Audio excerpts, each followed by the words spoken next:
What's up, what's up, what's up mga amega kong kagang. So karon na ami diri ilamiya kay lagi nagtapok-tapok mi kay nami pagahimuon nga vlog. Magmukbang daw mi karon guys. So na diri si Dayan, si Angeline ug syempre si Mia. So grabing katawa-katawa ni Dayan diri tanawa.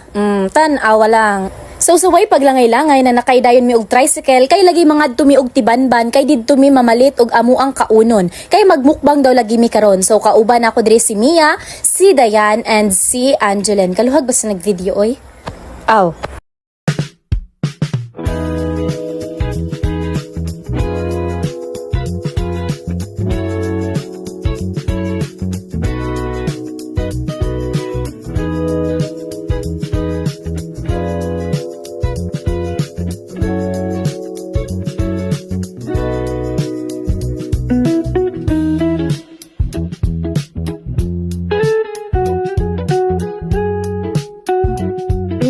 Pipila na mo kami nutong biyahe-biyahe na abot ra gid mi diri sa mong destinasyon sa Tibanban. Tan-awang babae nagkalo ang babae diha kay perte mang inita, ang isa iyang gitabon iyang buhok sa iyang naong. Kay perte lagi ka init lagi di makaya.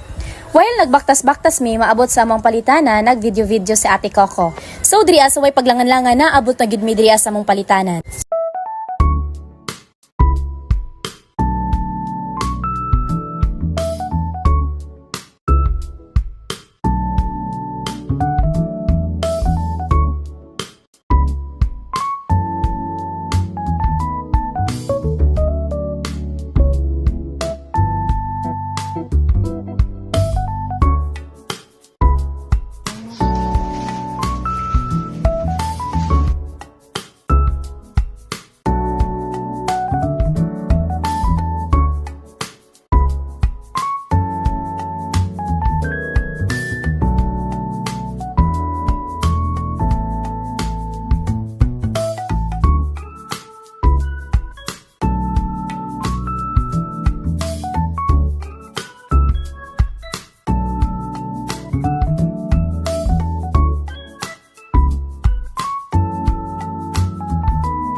So dira kay nahuman naman migpili, amuan na nang gipatotal kang ante para amuan nang mabayran then manguli na mi.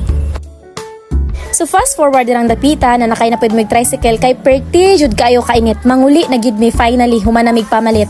Tan-awa tungod sa kainit nang hinuktok ang akong isa ka kauban. Tan-awa nang hinuktok siya. So kana mo na among gipamalit. So na may french fries and of course ang iyahang chismosa. Ang na may fishball and then na may juice kay syempre pag matukan mi na may pangtulak low budget sa meron and then na may hotdog and many more pa na siya.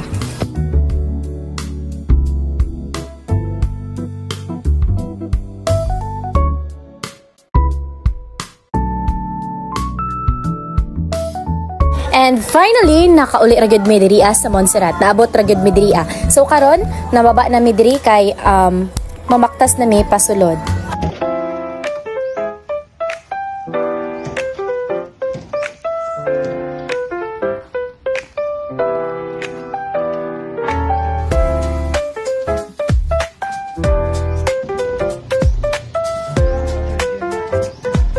Abot dira sa kusina, amuan na dayong gidali-dali og hawas og giandam ang amuang mga lutuonon kay para masugdan na dayon namo kay unsa nang orasa.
So maora to, bye!